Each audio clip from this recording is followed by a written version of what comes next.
तो यहाँ पर हमको आगे देखना है कि अवतल दर्पण और उत्तल दर्पण का प्रयोग कहाँ पर किया जाता है और क्यों किया जाता है। आओ जरा इसके बारे में बात करते हैं।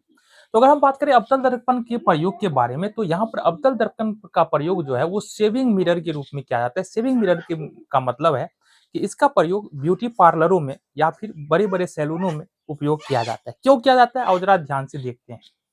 जब अवतल दर्पण को हम लेते हैं और अवतल दर्पण में ध्यान से देखना, अभी अभी हमने बताया था कि अवतल दर्पण को हम लेंगे और अवतल दर्पण में वस्तु को यदि हम यहाँ पर रखते, कहाँ पर? जब वस्तु को हम सी और एफ के यानी पी और एफ के बीच में रखते हैं, कहीं पर यहाँ रखते हैं, तो किस प्रकार का प्रतिबिंब बनता है? जरा ध्यान से देखना। ये पीछे चला जाएगा और ये इसको पीछे की ओर बढ़ाएंगे तो ये बड़ा प्रतिबिंब बनेगा। कैसा प्रतिबिंब बनेगा? बड़ा प्रतिबिंब बनेगा। ये ए बी हमारा वस्तु है और ये हमारा ए डैश बी डैश हमारा बड़ा प्रतिबिंब बनता है। तो जब हम वस्तु को अवतल दर्पण में ध्रुव और फोकस के बीच रखते हैं तो दर्पण के पीछे वस्तु का बड़ा, सीधा और काल्पनिक प्रतिबिंब बनता है। तो ठीक है, इसलिए शेविंग मिरर के रूप में अवतल दर्पण का प्रयोग किया जाता है। और अवतल दर्पण को इस प्रकार से सेट किया जाता है, अवतल दर्पण और चेयर को। मानो ये दर्पण है, हमारा अवतल दर्पण है और यहाँ पर जो है हमारा चेयर लगा हुआ है। तो चेयर का पोजीशन इस प्रकार से होगा कि इसका जो इस दर्पण अवतल दर्पण का जो फोकस है, इसका फोकस है ना, वो कहाँ पर? लगभग यहाँ पर आ जाए। क्योंकि फोकस और वक्रता, सपोज ये एफ है और ये हमारा कहाँ है बाबू? ये एफ है, ये पी है। तो एफ और पी के बीच में वस्तु ये चेयर आना चाहिए।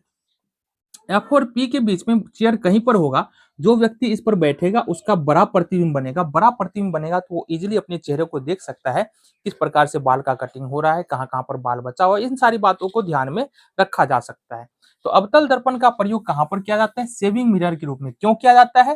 क्योंकि जब वस्तु को पी और एफ के बीच में अवतल दर्पण पर रखते हैं, ध्रुव और फोकस के बीच में अवतल दर्पण में रखेंगे तो ये वस्तु का बड़ा प्रतिबिंब बनाता है। और जब शेविंग कर रहे होते हैं, बाल बना रहे होते हैं, तो हमको अपना चेहरा बड़ा देखना होता है।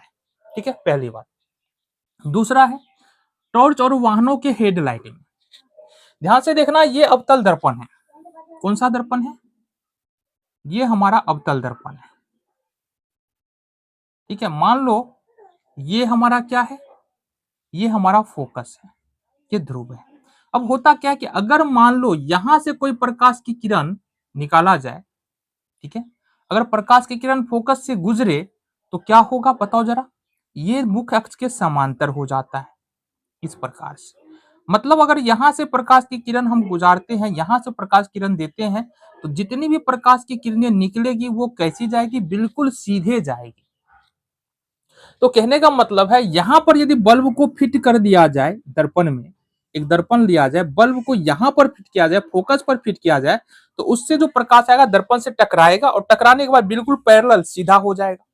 तो इस वजह से गाड़ियों के हेडलाइट में, टॉर्च में इस समय किस दर्पण का प्रयोग किया जाता है? अवतल दर्पण का प्रयोग किया जाता है। और तुम देखते होगे टॉर्च को जब जलाते हैं तो प्रकाश की किरणें बिल्कुल सीधा जाती है। क्यों सीधा जाती है? क्योंकि उसके बल्ब को कहां पर फिक्स किया जाता है? फोकस पर फिक्स किया जाता है।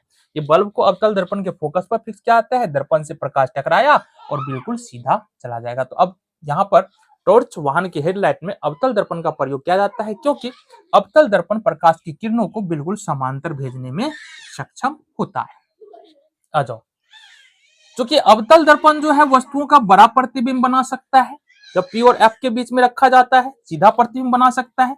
इसलिए नाक, कान, गला, दांत के डॉक्टरों के द्वारा छोटे अवतल दर्पण का प्रयोग किया जाता है, ताकि दांत का, कान का, गला का, ठीक है, इन सब का, नाक के अंदर जिस भी भाग में है ना डिजीज है उसको पता लगाया जा सके, है ना। तो ये नाक, कान, गला, दांत के डॉक्टर द्वारा अवतल दर्पण का प्रयोग डिजीज को जांचने में किया जाता है। अगला है सौर कुकर में भी अवतल दर्पण का प्रयोग किया जाता है। दूसरी बात है, अगर हमारे पास सपोज ऐसा कुछ हो, मानो एक दर्पण लो, ये हमारा एक दर्पण आ गया,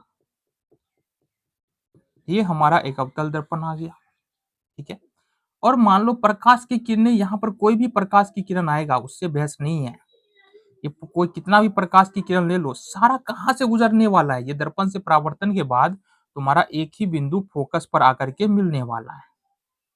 समझ रहे हो बात को? दर्पण से आकर के दर्पण के फोकस पर आकर के मिलने वाला। अब आओ, ये हमने दर्पण लिया और यहाँ पर कोई बर्तन हमने फिट कर दिया, ठीक है। सपोज यहाँ पर चाय बनाना है तो हम क्या करेंगे, एक दर्पण लेंगे और यहाँ पर अपन क्या करेंगे, एक सस्पिन को यहाँ पर रख देंगे।